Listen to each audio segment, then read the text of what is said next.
Good morning, everyone. This is Friday, and it is Friday. Can you believe it? We're at the end of a very busy week for all of us.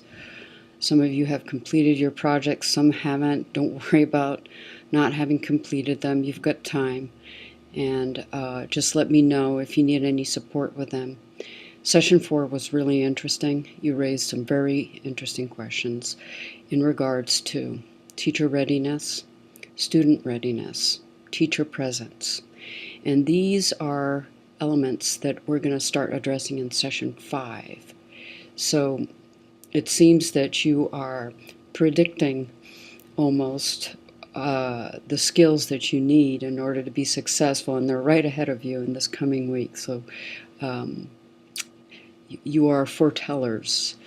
The other thing that I really enjoyed about Session 4 were your syllabus, because you probably notice they have to be extremely detailed. They have to contain all the information possible that a student would need in the online environment. And it's always important when we make students responsible for their learning, if they have questions about it, that we refer back to them for looking at the syllabus before asking clarifying questions, and also having them ask questions of their peers before they ask you. So that's very important, and that builds community, and that is where we're going in Session 5, is how do you build a community, and how do you identify methods for fostering a learning environment that is inclusive to all students. So those are very important aspects of Session 5. So you're also going to learn how to establish trust amongst students, because they're going to have to work collaboratively and between teacher and students and individual students. And what are the key things that you need to do in order to establish that?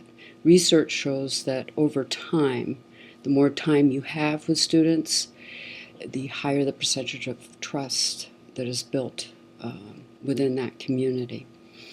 And the role of the community in online learning is going to be the discussion for this week. And then you're going to look at teacher presence and social presence.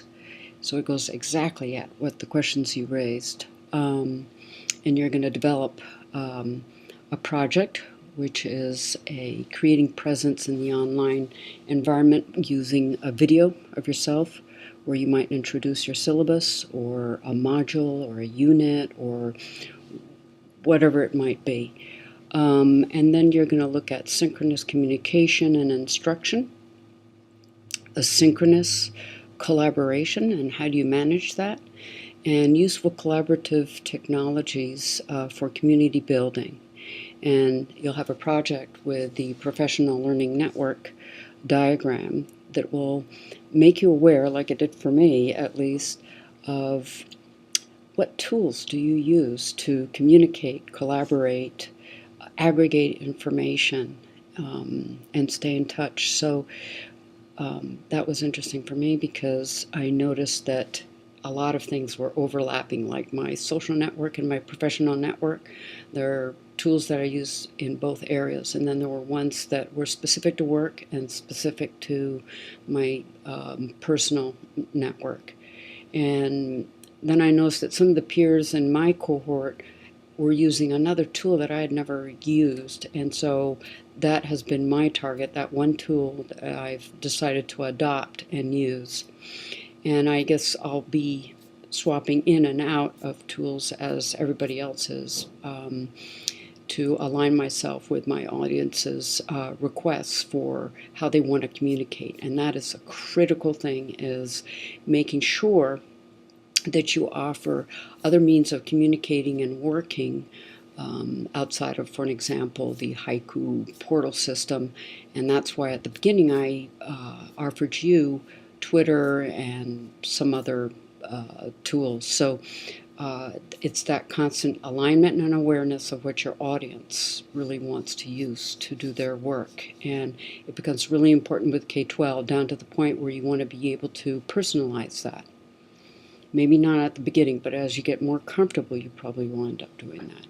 Anyhow, I look forward to seeing you online, and we will be chatting and talking synchronously on November 9th. Have a good weekend, and I'll see you then.